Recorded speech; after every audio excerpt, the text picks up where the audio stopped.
Hey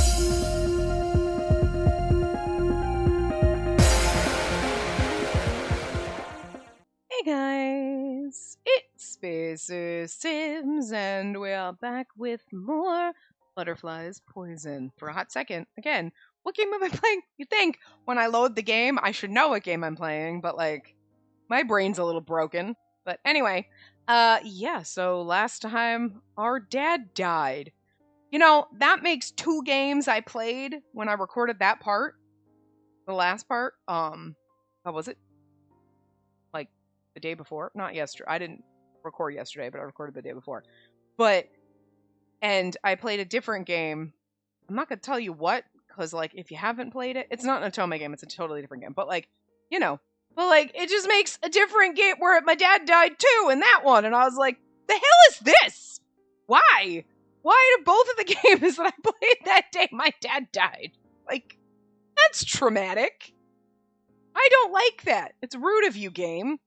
Anyway, so yeah, we've had some trauma, and here we go. We're gonna jump right back into it. The game's starting off as something, isn't it?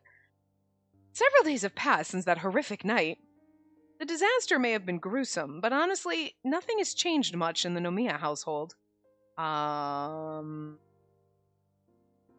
Pretty sure that's kind of rude. Nothing much has changed. I mean, aside from the fact that somebody that I cared about greatly, like my father, i.e., is dead. I mean, the only change would be Mizuhito is now the head of the household. Of course, no one brings up the subject of Spacey's marriage anymore. Haha. Although that makes then me having a relationship with my brother weirder. And also, like, why? I mean, it kind of explains, like, why we end up banging our brother. If, like, well, we don't bring up marriage anymore, and I don't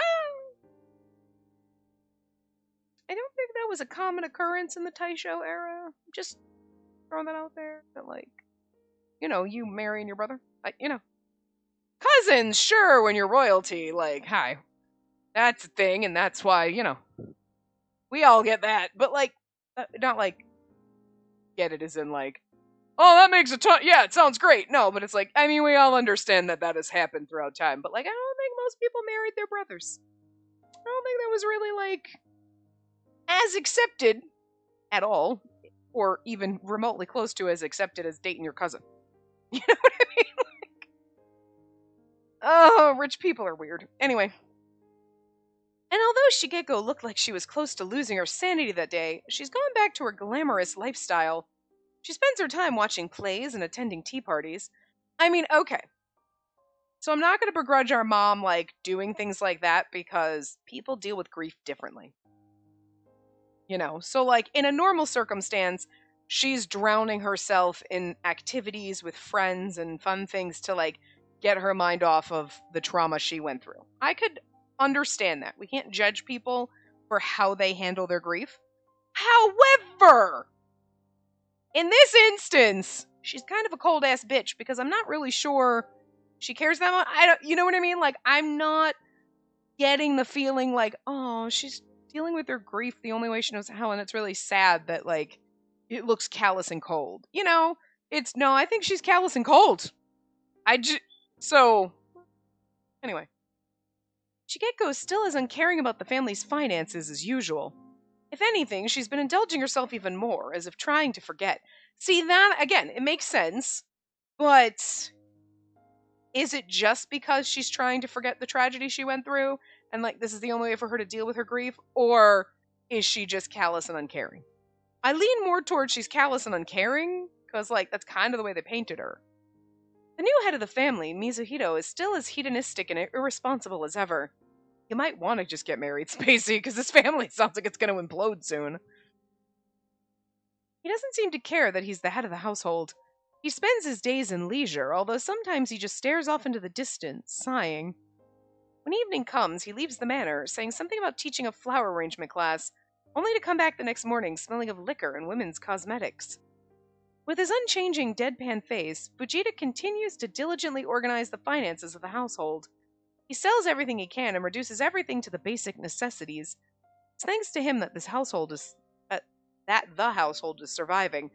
Okay, and that also like paints him in a better light for like you're kind of in this nobility place, whatever, and you're gonna marry your butler, but like your butler's the only reason this house is still afloat. So like, eh, nobody can be mad about that.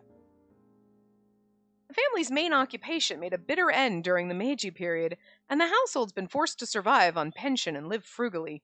And yet, with her father around, those days weren't so bad. Those days when she used to have a gentle father, cheerful mother, a beautiful brother, and a couple of servants. She only realizes how happy those days were now that she's lost them.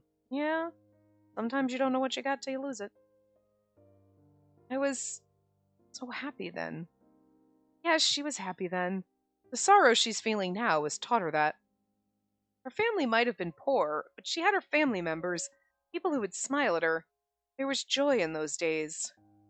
The death of her father has reduced Spacey to an empty husk.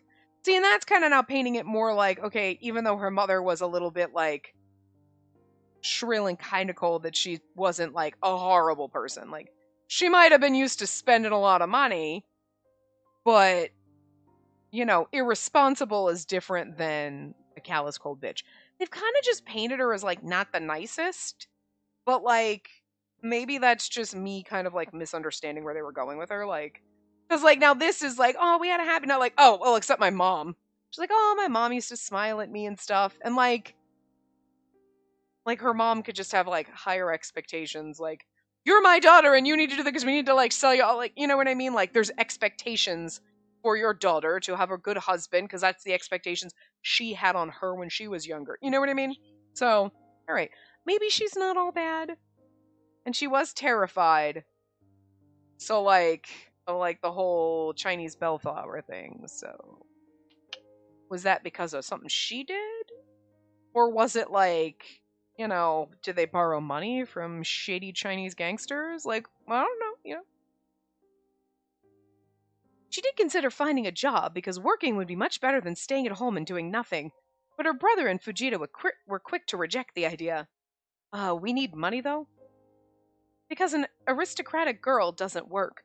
When she does, it's considered immoral and shameful. Well, if it's already going to be immoral and shameful, you should just, like, you know, become a prostitute. Yeah, I mean, you're already immoral and shameful at that point, right? Can't get any further down than, just start. Oh my god. My family was already trying to sell me off, so, like, whatever. Same difference. Stacy thinks there are far more important things than worrying about her reputation, but in reality, she's yet to regain the vigor she would need to work. Nothing to do, she pads toward the window to stare vacantly at the scenery outside. But then she sees Majima. The sight of Majima urges her to talk to him. Come to think of it, she believes she hasn't had a casual conversation with anyone following the death of her father. And so, as soon as the idea crosses her mind, Spacey stands up and leaves the room. She wants to talk with someone she can feel at ease with. And Majima, the man you have a crush on, that you can't date. Again, I kind of like that they've put this, like, we've got, like, these feelings for Majima, the gardener. Like, aw, he makes us feel all fluttery, and you can't romance him until the last route. Like, way to tease us, game. However, the moment she steps out of the room, her apprehension turns into dread. Saburo, her abrupt encounter with Saburo strikes her with fear. Yeah, every time he shows up, he strikes me with fear too, because they're really painting him in a very terrifying way to make it like, to get it through your head that he is creepy and gross and she doesn't like him and her skin is crawling, and they want you to know that so that when he does something later, it's going to be way more traumatic than, like, I feel like we've played other games where, like, things like that happen, but it's like, and then a stranger jumps out of the shadows, and you're like, well, that's traumatic. But the tension isn't as great as with this when they're leading. They're like, do you feel that? Do you feel gross? Do you get that? Okay. So now later when it happens, you're gonna be like, I knew it was coming, but I'm still not prepared. And it makes it somehow worse. Like a horror movie. When you know you're in a horror movie, it's terrifying because you're like, every little thing is scary. But like, if you're living in like a romantic comedy, then when the horror movie happens and that person jumps out of the bushes and stabs you, you're not really expecting it, and there's no tension there. It just happens. And you're like, well, that sucks. The tension that makes it worse. You know what I'm saying? So, like, I'm not looking forward to this. The dark shadow he casts is right next to the door, which means he's been standing there, waiting. Oh. She can feel all the blood leaving her face. Run. It's probably just her imagination, but since the death of her father, Saburo has been acting more and more out of line towards her. On the day of the incident, Saburo was praised for taking the initiative to protect the guests from the violence. He even received a small sum of money from some people for his heroic actions. And it annoys Spacey to no end. Why would people praise a servant who couldn't even protect his own master, the Viscount? The Viscount? Viscount, right? I just don't know why my brain... I don't know why my brain doesn't want to pronounce certain words right. It's like, no, we don't do that here. I don't get it. Anyway. How long have you been standing there? Oh, Fujita told me to call you, my lady. Wish I had a creepier voice. Anyway. What? Fujita did? Yes, I think we have a guest.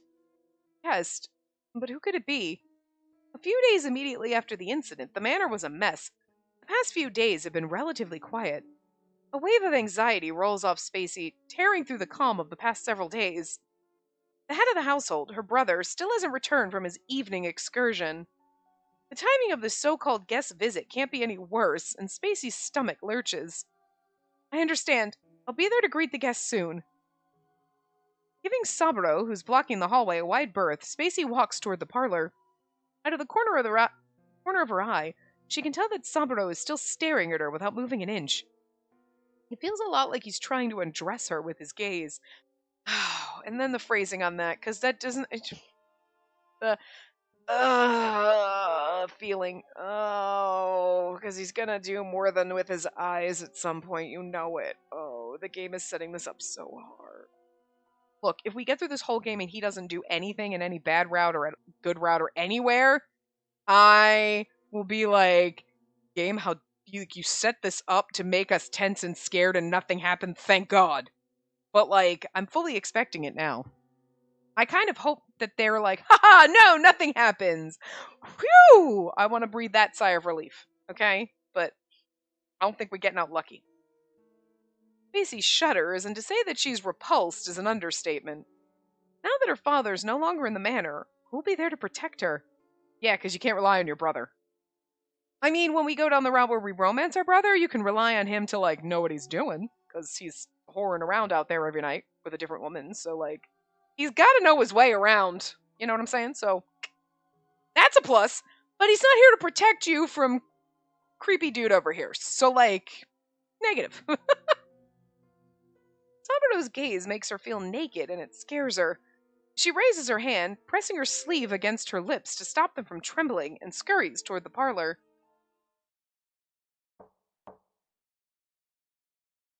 It's me, Spacey. What was Fujita's voice? I kind of forget them. We haven't gotten them cemented enough in my head to remember them all. Eventually we'll get there. But then you have the when I have to take a break to record a different game, then I'm going to come back and do the same thing. So, yes, please come in. It was a little more formally. Yeah, sure. Stepping cautiously into the quiet parlor, she closes the door and turns around to face her guest. I think it's funny that she has to knock on her own parlor to be allowed entrance to greet a guest that's in my house. It's like, huh. Once her eyes land on the guest, Spacey can't stop herself from gasping. I was gonna guess that it's Shiba. Wait, Shiba the first guy? Yeah. Because he's the route we're going down, but then again, could be anybody. It is. Hey, it's been a while. The guest, who's been sitting on the couch and looking comfortable, stands up in one languid movement. The guest turns out to be the nameless man who saved Spacey from the brutes on that horrible night.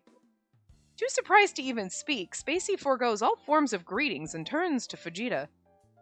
Fujita, who is he? He's wearing a vest, so fabulous. I mean, so is Fujita, but he's the butler, so, like, whatever he's wearing, he's gonna be dressed like a butler, and we know we're into that, so. Gloves, though. I'm just saying I'm into vests and hats and glasses. I like a man with flair. I bet there's suspenders under that vest. And that checkered cravat. He looks slightly angry, doesn't he? He's got like kind of like this like, hey, like sassy angry face. I'm kind of into it. Oh, okay. This is Junichi Shiba. He's a friend of a count that the madam is close with. He also attended the party the other day. Yes, I know he was at the party, but he never introduced himself. See, I told you we'd be meeting again. But why? Spacey, the party that night was a lavish one, huh? The arrogance is clear in Shiba's tone. The change in his tone doesn't escape Spacey, and she holds her breath. I like how, like, the man saved us and it was all wonderful, and now we're like, shady. We think he's shit. We're like, nah, I don't trust you. Defenses are up. He saved our life. You think we'd be a little less, like, defensive around him, but The orchestra, the top-notch chef, the geisha performance, the sheer number of servants. Must have cost your family quite a sum, no? What are you getting at? Don't ask me. Ask that butler of yours about the situation of your household. The sudden mention of the household's financial affairs confuses Spacey. With a puzzled look, she turns to Fujita. Unable to hold Spacey's gaze, Fujita looks away, his usual poker face faltering ever so slightly. Fujita, what's he talking about?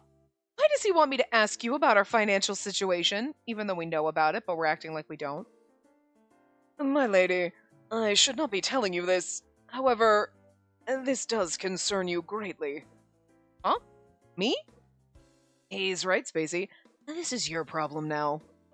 Along with those words, Shiba fishes out a cigarette from his breast pocket, lights it up, takes a drag, and blows out the smoke.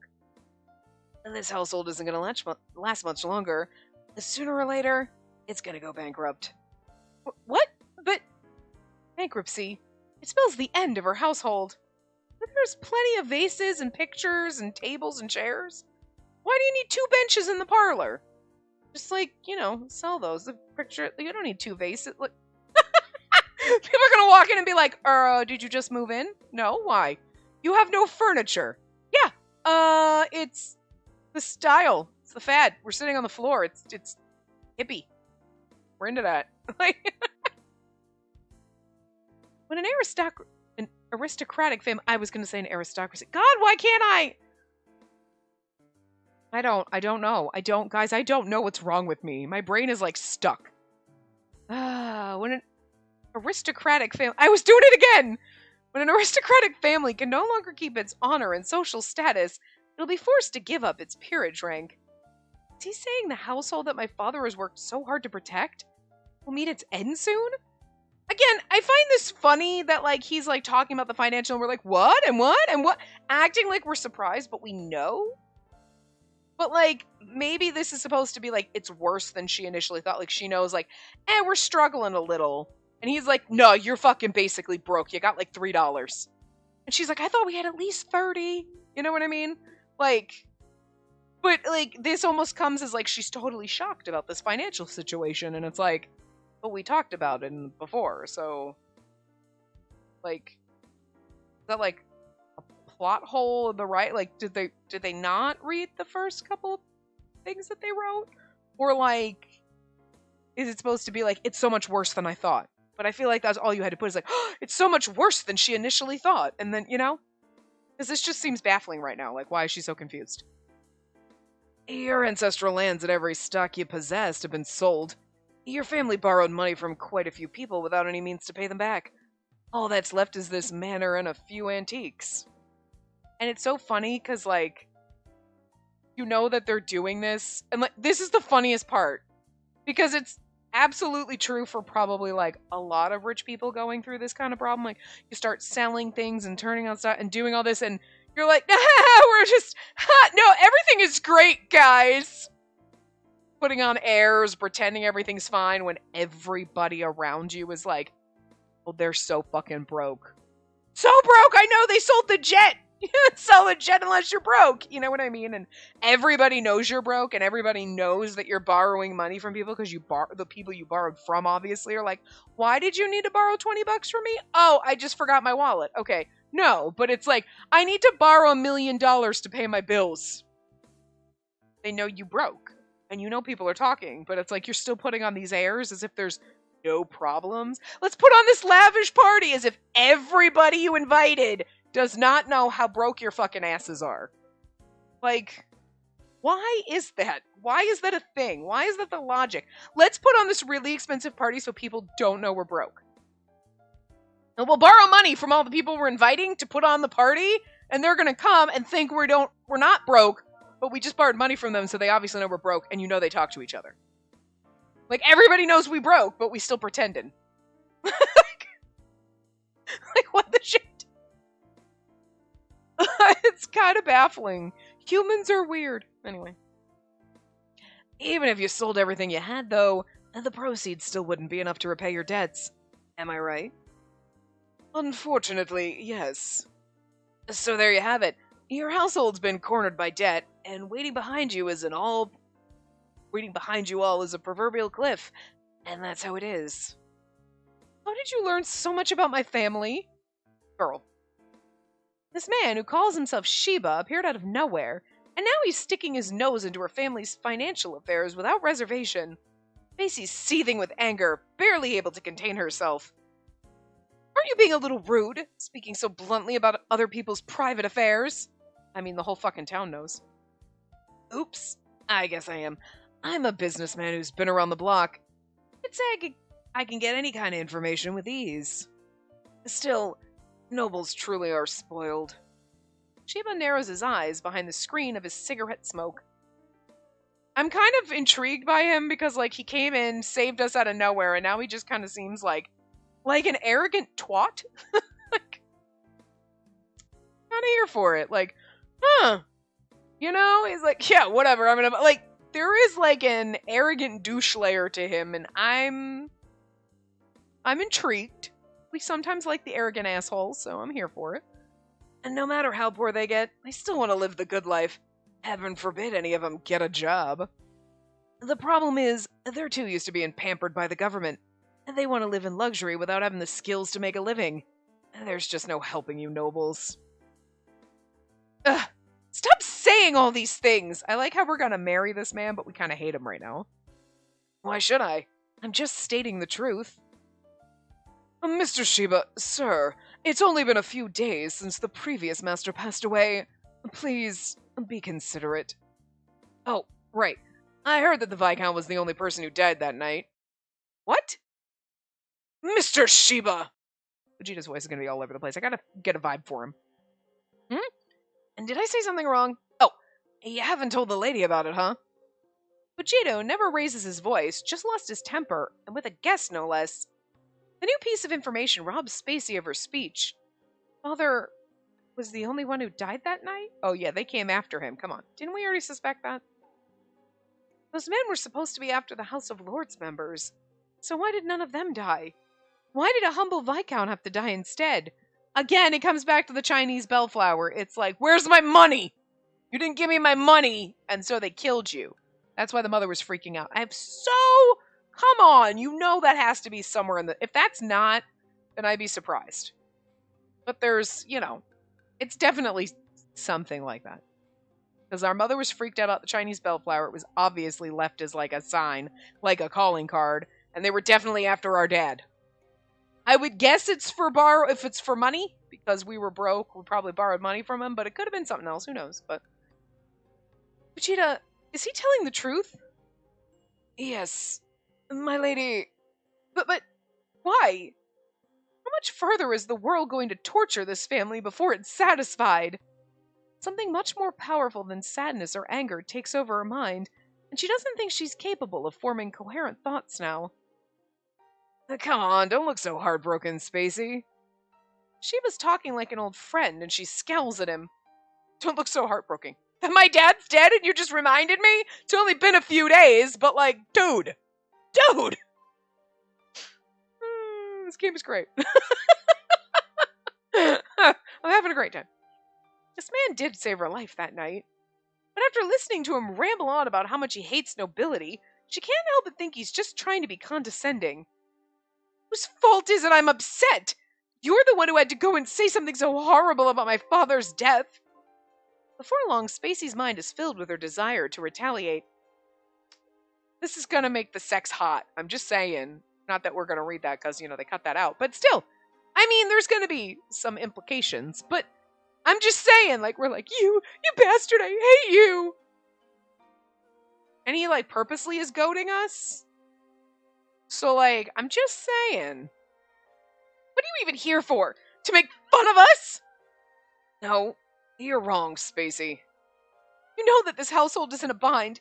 You must have sneered at this household the night, too, thinking how ridiculous my family was for holding a lavish party we couldn't even afford.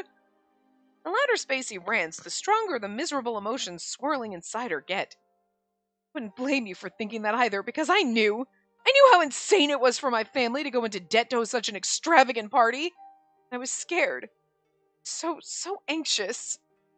The party was my father's way of showing his kindness. You wouldn't understand, but my father... He was willing to suffer because he wanted to make me happy. And I would have been happier not having this party. Nice try, Dad. Her chest suddenly too tight to contain her emotions. Spacey gnaws on her lips.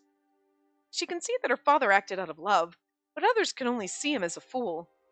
She has to be the bigger fool here for even trying to explain that her father did it all out of his love for her. Her father might have been a foolish, miserable man, but that's exactly why Spacey loved him and why she's so devastated. My lady.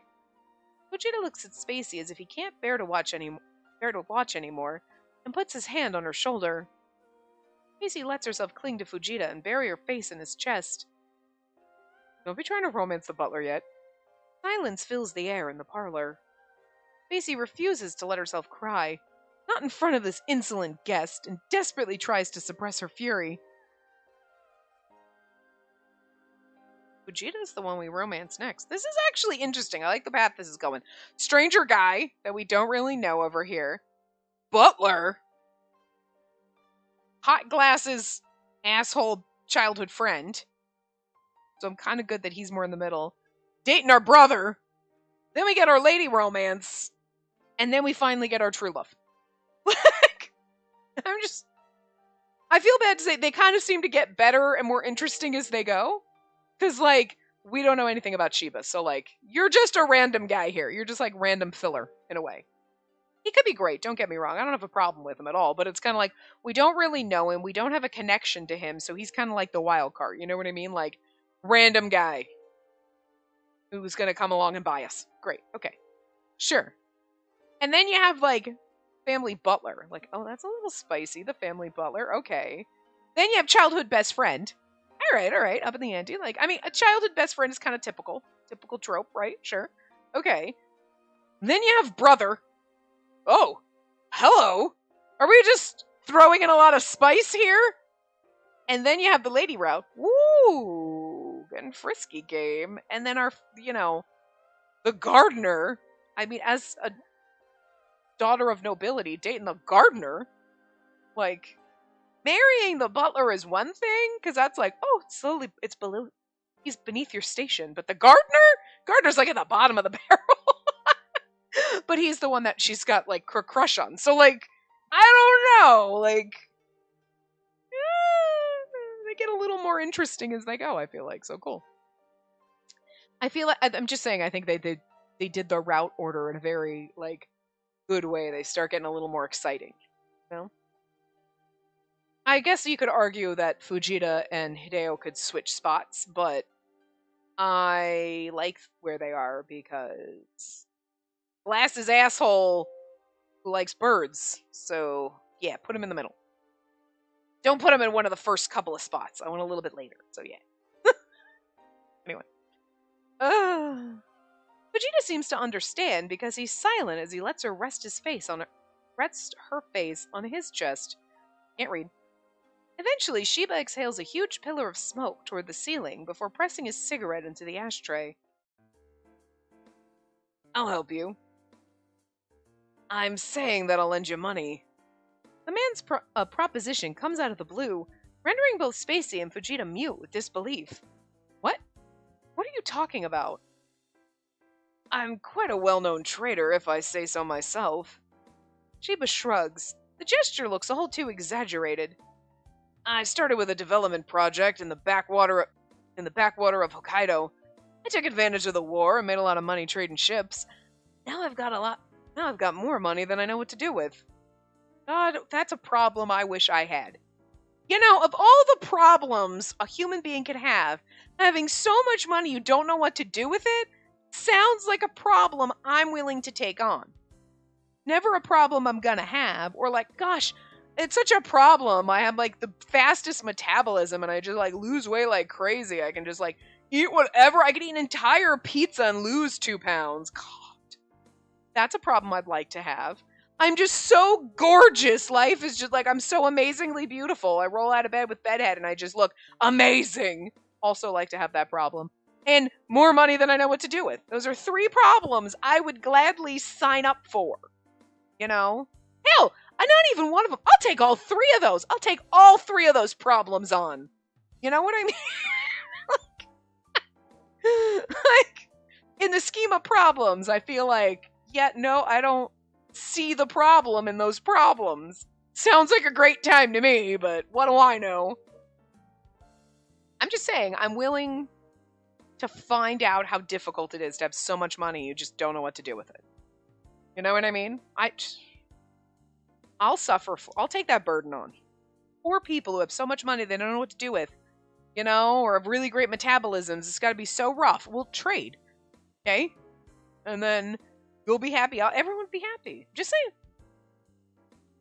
Why would a rich man like you help this family? What do you mean? You know very well that we don't have any property left. I don't think this household can be of any use to you. Oh, Spacey.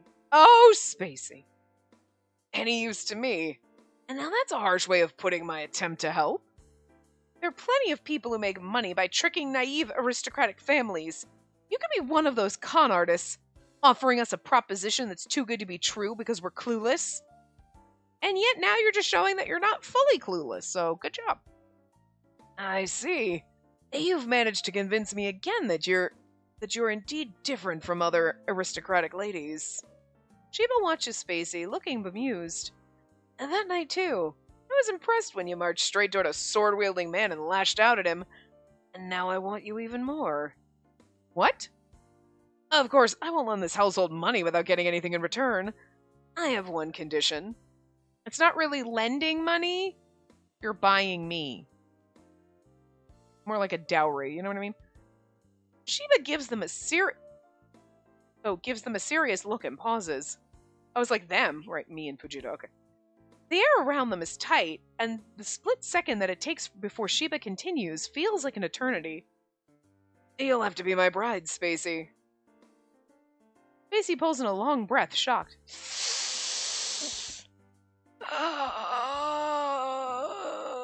That's my law. Next to her, she can tell that Fujita's just as flabbergasted. Bravo for using flabbergasted. Mr. Shiba, you should speak with the head of the household first if you... Oh, are you talking about that wild young master? Or I suppose it's the master now? Anyway, his presence hardly matters here, and because this issue concerns Spacey and I. But, sir... No! I refuse! She shouts before she knows what she's doing. Who do you think would marry someone like you? Someone like me? You'll have to elaborate. I like how he's not even bothered with how nasty we're being. He's like,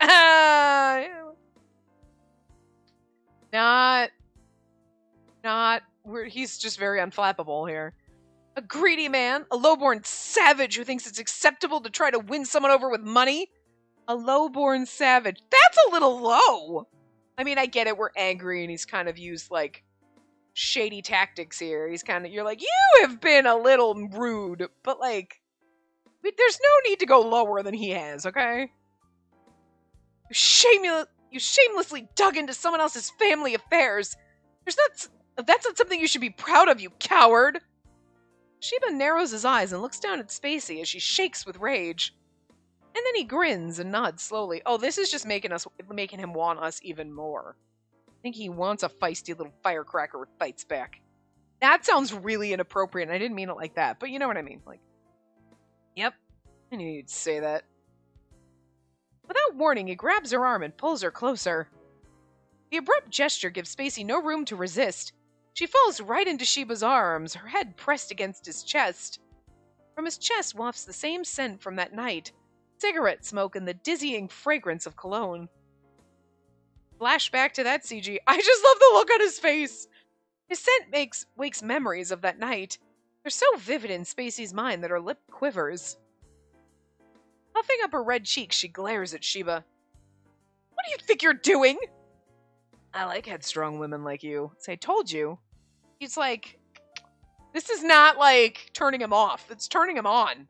We should be more like, oh, well, okay. And like the dainty little embarrassed wallflower that every other MC is, because then he wouldn't be into us. Girl, you gotta play it up. You're giving him exactly what he wants, but I'm here for it. Sheba whispers the suggestive words into her ear, and a cold shiver runs up her spine. I can't wait to melt that heart of yours so I can dominate your soft body. It'll be simply sublime.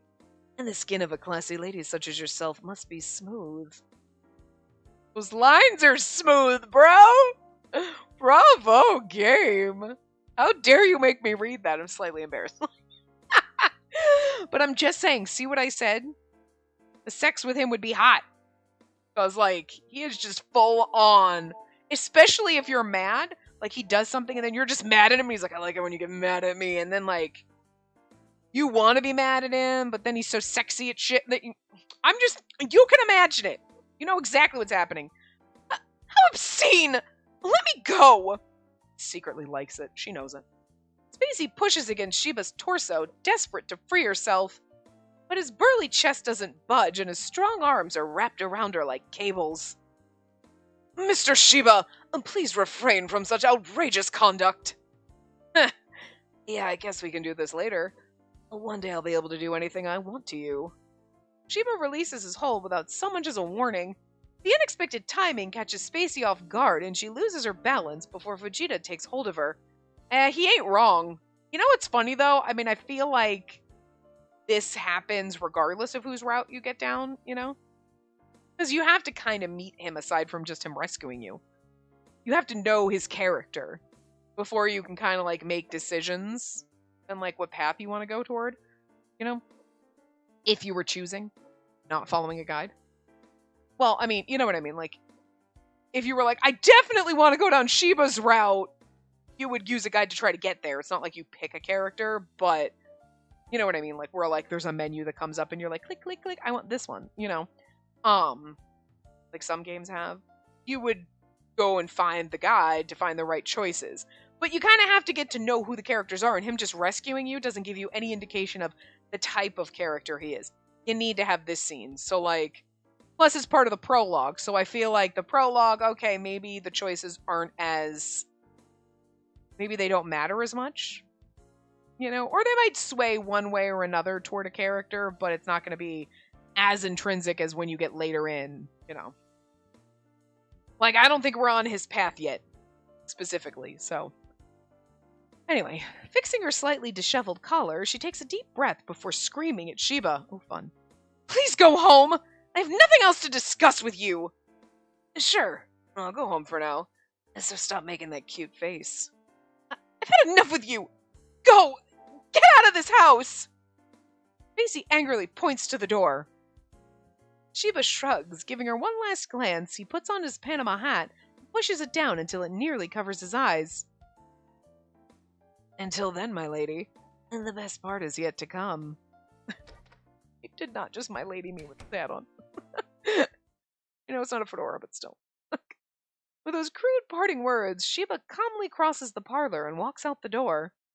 While listening to his disappearing footsteps, Spacey collapses on the couch, feeling thoroughly exhausted. My lady... It's okay, Fujita. I'm fine. The scent of that man lingers, wrapping around her. Yeah, like he's gonna do. His strong arms, barbaric behavior, overflowing self-confidence, and arrogant eyes. He's probably extremely popular with women, or so she guesses. He has a charm to him that makes it difficult to resist. Although he did something rude and vile to her, she can't bring herself to loathe him for some reason. He reminds her of a spoiled little boy. I like how she's like, God, he's so vile in the bin, but I'm like, why don't I hate it? Huh. Yeah. Secretly, again, you're kinda into it. But Spacey's determined not to accept a man of his nature. That man has the gall to enter this manor without even taking his shoes off and offer money in exchange for her hand in marriage. I mean, again, I kind of... Okay, maybe in nobility it's like, oh, we married our daughter off, but like, that's how shit happened back in... It's 1918, I don't really know about rich people in 1918, okay? I, contrary to what I tell people, am not that old. I am not old enough to remember the 1918s. The 1900s. Yes, sadly. God, that feels so fucking weird. You were born in the 1900s. Oh! What the fuck? I mean, but true. It just feels weird. Stop reminding me. But you know, I was not alive in 1918. Nor was I nobility in 1918. So like, I don't know.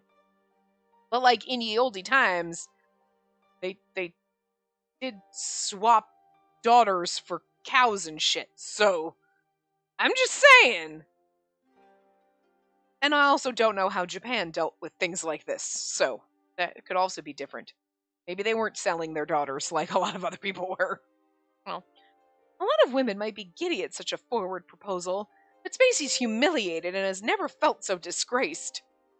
And then she hears someone approaching the parlor. Spacey stiffens, fearing that Sheba has decided to return. It's gonna be her brother and he's gonna sell her. Oh. What are you guys doing here? You both look worn out, says the man who's worn out from the night before in the red light district. Entering the parlor is her brother. He looks listless. The funny part is, your family doesn't have a lot of money. Your mom's just blatantly spending it, and you're also just spending it on prostitutes. I mean, are we the only one that cares, aside from Fujita over here? Like... His kimono's disheveled, and from the gap on his chest, one can see traces of red lipstick stains plastered on his skin. My God! The sight prompts Fujita and Spacey to exchange glances. It smells like tobacco in here. And did someone come by? Nah, I started smoking because this family stresses me out. Mizuhito asks Fujita disinterestedly as he pushes his hair from his face.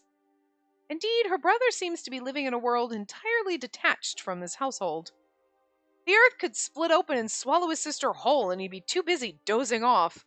I kind of like how they kind of set up in the very beginning, like, oh, she's so beautiful, and like, whatever.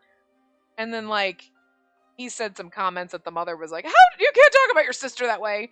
And now she's over here like, he wouldn't even notice if I vanished. I bet he would, though. I'm kind of curious about his route now, because it's like, we're hot and cold here. That realization is painful. She knows that her brother is a kind man and that he cares deeply for her, but he's as reliable as a leaf in the wind. Valid. She hasn't figured out that her brother isn't too... She has it figured out that her brother isn't too concerned about life itself. To him, everything that happens in this world is just a fabrication, a dream.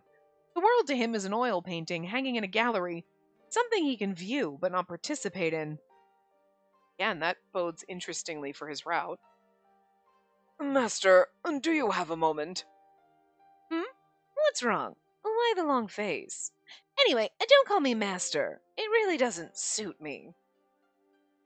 With a sleepy face, Mizuhito follows Fujita, and the two of them walk out of the parlor. It's funny because they called him young master before, but like, that was okay with him? Left alone, I mean, it's totally different in, like, connotation, you know what I mean? There's a difference between young master and master. Because before, young master was just because I'm the man of that, but my dad's really the man, and it's just a polite term. And now you're like, fuck, now I'm in charge. Difference. Left Left alone, a vague feeling of frustration runs through Spacey as she clenches her fists in her kimono. I have to fight Sheba alone. There's no one here that she can rely on. She's the only one who can protect herself. Her father, who used to wrap her in his kindness, is no longer around. No one's around to be her shield, to protect her from the man who's hell-bent on snatching her away. I don't want to feel depressed, but what can she do? A man's both wealthy and powerful. Against a man like him, what can a girl possibly do on her own? Kick him in the nuts. Not gonna hold him off for long, but, something,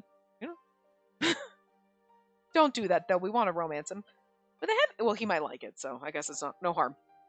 With a heavy heart, Spacey stares at the garden on the other side of the window. The trees are so serene, blissfully ignorant of the turmoil inside the manor. Their leaves sway in the wind. She'll end up as someone's wife anyway. She's prepared for marriage. It's an inevitable part of her life. The marriage isn't supposed to be this horrible. Exhaustion claims her, and Spacey's eyes fall shut. This is the beginning of the end. She can almost see it playing out before her.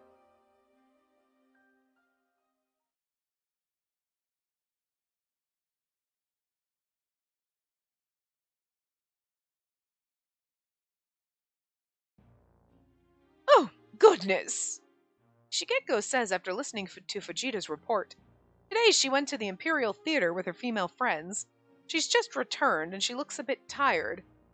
She sips on the tea Fujita brought her and shifts her gaze out to the dark garden. The look on her face is hardly that of a concerned mother. Her mind seems to have wandered elsewhere. She's like, huh. You must have been surprised when Sheba brought up the subject, but he's always expressed his interest in you.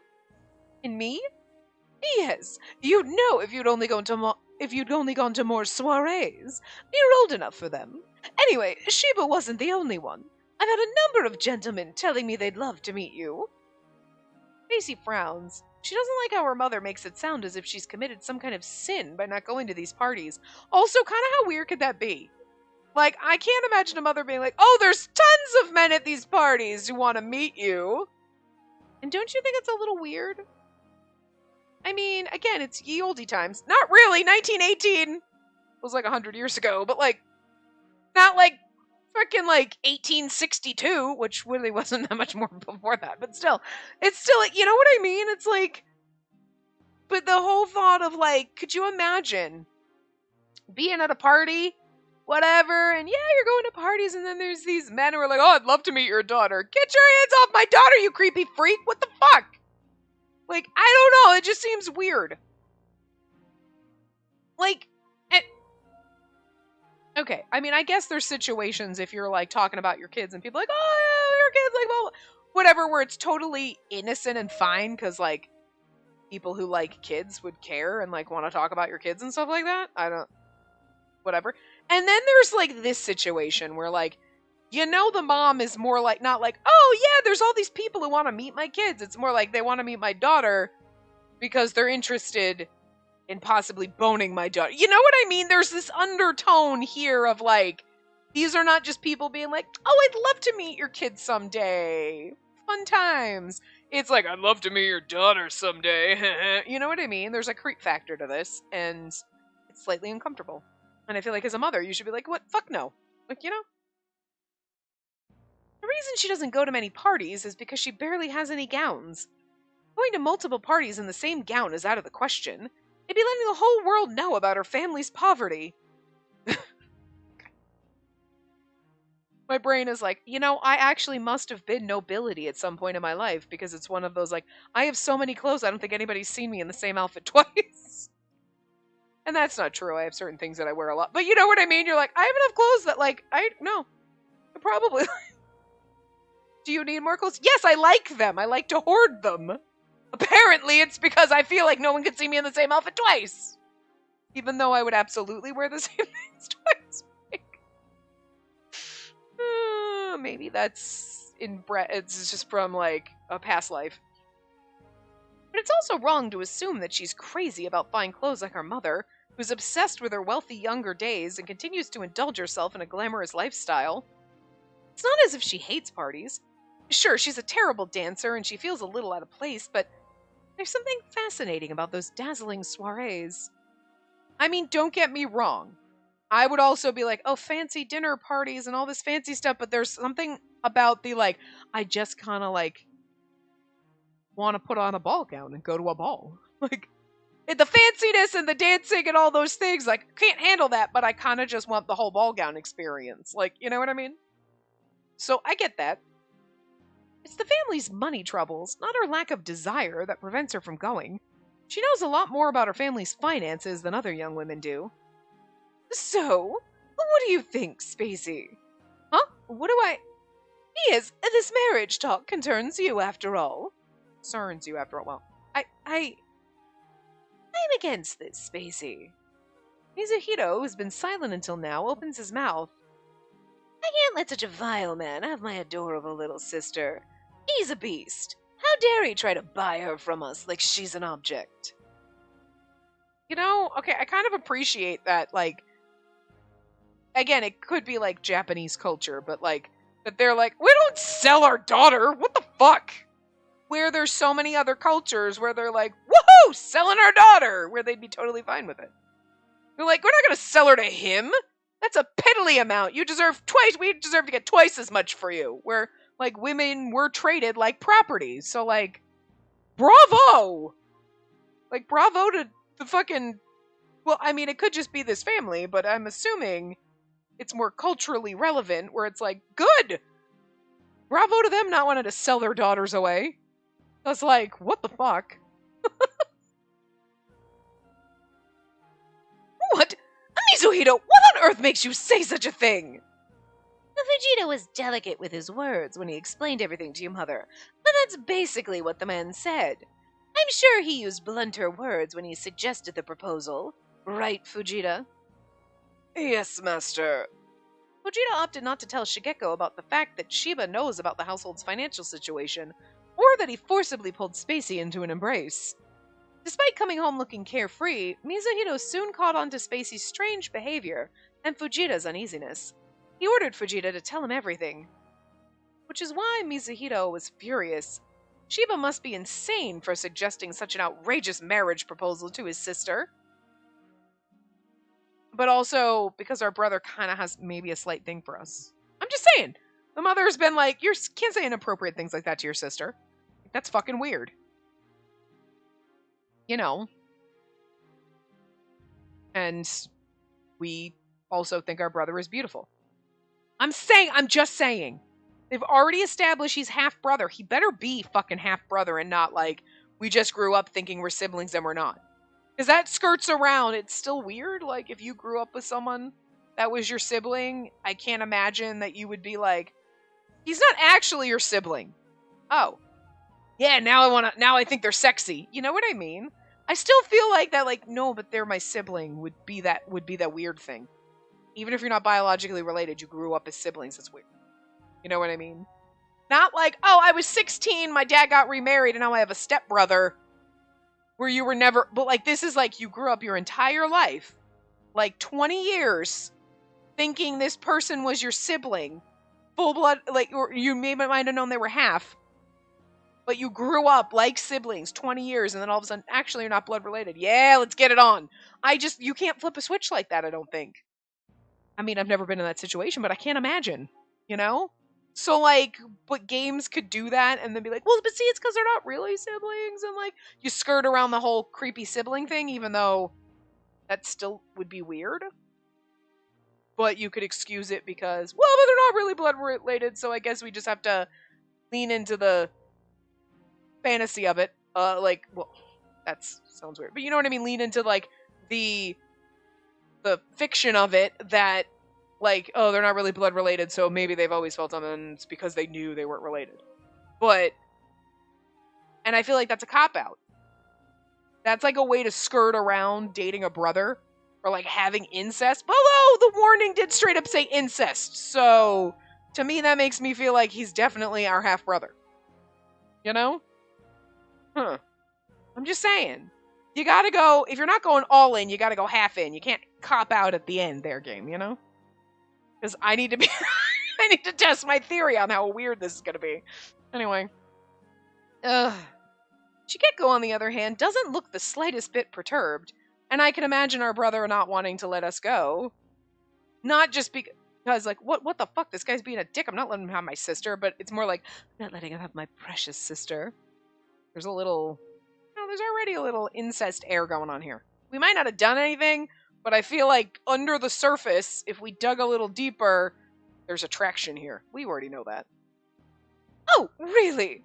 Asking for your hand in marriage in exchange for lending us money? So tactless. It's beyond tactless. It's preposterous. And I won't allow him to get what he wants. I don't want to get married to him either. Brother... Encouraged by her brother's unexpected strong rejection, Spacey nervously opens her mouth to speak her mind. It's funny, I don't want to marry him either! Jumps right into his route. I can't even bear the thought of marrying a man like him. He's such a terrible person. Again, this is fun. I like how much we dislike him, because you know it's going to make it hotter. And it's perfectly normal for you to think so. If you marry that ruffian, you'd be unhappy. I'm sure of it. We shouldn't even consider his marriage proposal. Well, calm down, you two. Shigeko enunciates every word as if she's trying to pacify little children. This may be the beginning of a new relationship, so I don't think we should jump to conclusions and immediately sever our ties with him. But, yes, we aren't used to dealing with someone like him. He's a bit rough around the edges, but he's a competent man. He's still young, but he already managed to gather a large fortune all on his own. I think she's over there like, if only he was into older ladies. Listen, Cougar. I'm into it. Because, like, I'm old. Rich young man. Sure. You into old ladies? Hey, Granny's over here. After I just got done being like, I am not as old. I'm not like I was alive in 1918. And now I'm over here like, Grandma's ready to go, youngins. Like, gross. I'm just saying. It depends on the age. But, like, you know, I can't blame mommy over here being like this 25, 30-year-old dude who wants to be like, she got all up in his shit. Sure. 30 got money? Mother, do you know him well? Yeah, okay. I don't want to know how well our mom knows him, because then that's going to make it weird. Just a little. Shigeko smiles wryly. He's an acquaintance of a friend. He attends the same soirees as I do quite often, too. And although he isn't a noble, he's very popular among their aristocratic ladies. What? Really? Yes. I know it's unheard of, right? Us aristocratic women are usually allergic to the nouveau riche. That's unbelievable. How can such a crude man be so welcome? I think he's like a breath of fresh air to the aristocratic women who have seen their fair share of meek men. What do you mean? After getting rich, most nouveau riche try to imitate the nobles because they want to be accepted. But at the end of the day, it's the nature that one is born with isn't something that one can easily conceal. And then there's Sheba. He doesn't do that sort of thing at all. He's always true to himself, unabashed, no matter where he goes. Of course, many people find his attitude something to be frowned upon, but his masculine charm must have enchanted just as many aristocratic women. I don't understand that at all. Lies. Girl. Liar. She was over there like, oh, he's such a brute, but yet something about it. She was kind of digging it for a hot second. I don't think she was fully aware, but she was like, why don't I loathe him? I should loathe him, but I don't. Yeah. Kind of into it. Despite her words, however, Spacey feels like she can vaguely understand what makes Sheba charming. Ha! Okay. Sheba's ability to fascinate people is probably in his nature. The ability to enchant every woman he meets. When Sheba wrapped her in his firm embrace, her instincts as a woman kicked in. She felt indescribably drawn to him. She was overwhelmed by a sensation she'd never felt before. But her pride as an upright daughter of a noble family would never let her admit it. Still, he may be popular with aristocratic ladies, but he despises the nobility. Oh, he does. He insulted our household. He bragged about his wealth, and he laughed at us. Spacey recalls the humiliation, and she clenches her fists on her lap. He said there's no helping us nobles. He also said we don't work and we only indulge ourselves in luxury. Looks at her mother. Most nouveau riche share his opinion, though, and they don't know what it means to be refined. Shigeko picks up a small biscuit with sugar on top and takes a bite. She makes such a simple and innocent gesture look elegant, letting those around her know that her gracefulness is innate. From what I heard, Sheba worked hard and climbed his way up from absolute poverty. It's hard for us to imagine how his life must have been, isn't it? I think it's only natural that he ends up believing that money is the only thing that won't betray him. Mother! Mizuhito raises his voice, unable to keep quiet any longer. You've been trying to protect that man, Mother. What is wrong with you? I'm not trying to protect him. I'm just stating the facts. Our mother's trying to pimp him out because she's like, I'm going to sell my daughter. Are you saying we should sell Spacey to that man for the sake of this family, then? Mizuhito! You aren't acting like yourself. Calm down. Yes, because he doesn't want to sell his precious, precious sister. Sister. How can you expect me to... Oh. I was like, how can you expect me to calm down? I don't know, my brain was thinking, like, be calm in this situation, and then I went, to be calm down, like... I don't know, I blue screened for a hot second. How can you expect me to calm down in this situation?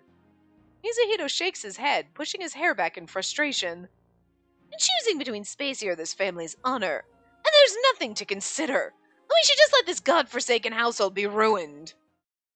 This godforsaken household? How can you say that? As soon as Shigeko registers Mizuhito's words, she narrows her eyebrows and angrily glares at him.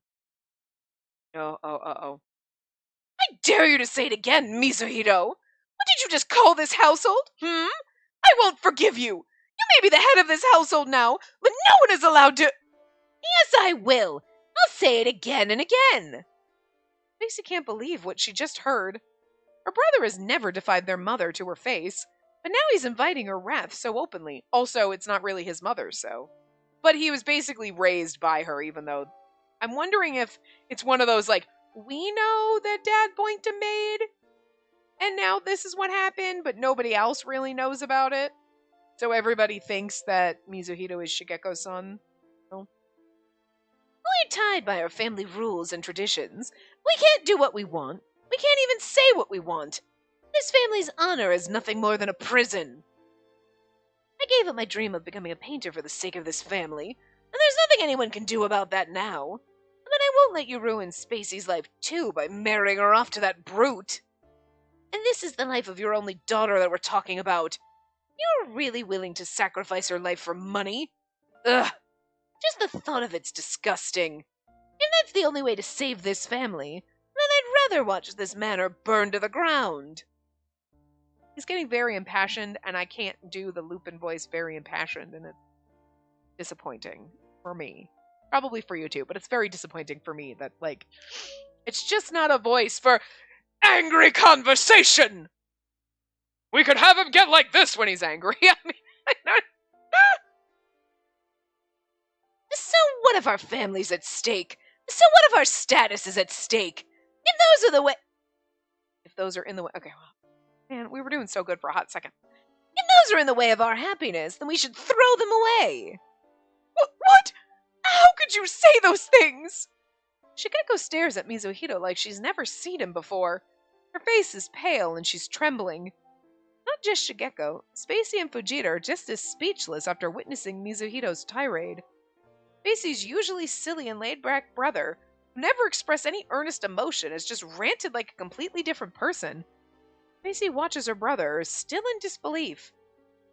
All his pent-up emotions suddenly exploded out, all at once.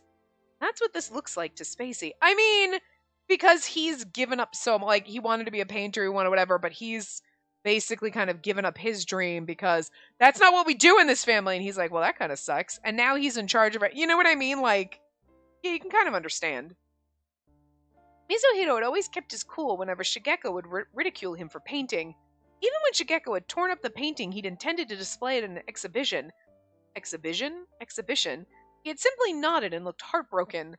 But now, you see, all that kind of pain. darling. There's no hope for this household. Mizuhiro is such a shameless child. How awful! Shigekko's gaze darts around about the room, seeing everything and nothing at once. She continues to mutter deliriously. By darling, she means her late husband.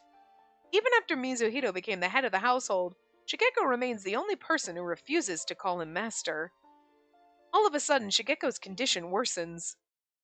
She makes a gagging sound like she's about to vomit, but then she clenches her fist around the left side of her chest and she goes rigid. Did he just yell their mother into a heart attack? Also, like, look at how they fucking, like, flipped this and did this in a negative. Like, mother? Madam! I can't believe our brother fucking ridiculed our mother into a heart attack. Shit. Shigekko doubles over and collapses on the couch. Well, we were over time to begin with. But we're gonna find out if mom dies. Are we gonna be orphans? Maybe that's why we get away with sleeping with our brother is if our mom dies. Because I can't imagine us being like, I'm going to have sex with my brother whether you like it or not, mother, and her just not keeling over instantly or being like okay with it. You know what I mean? Like her being like, all right, you know. So I'm just curious. But anyway, we'll see what happens in the next part. So I will see you guys next time. Remember to give the video a big thumbs up and subscribe to see more.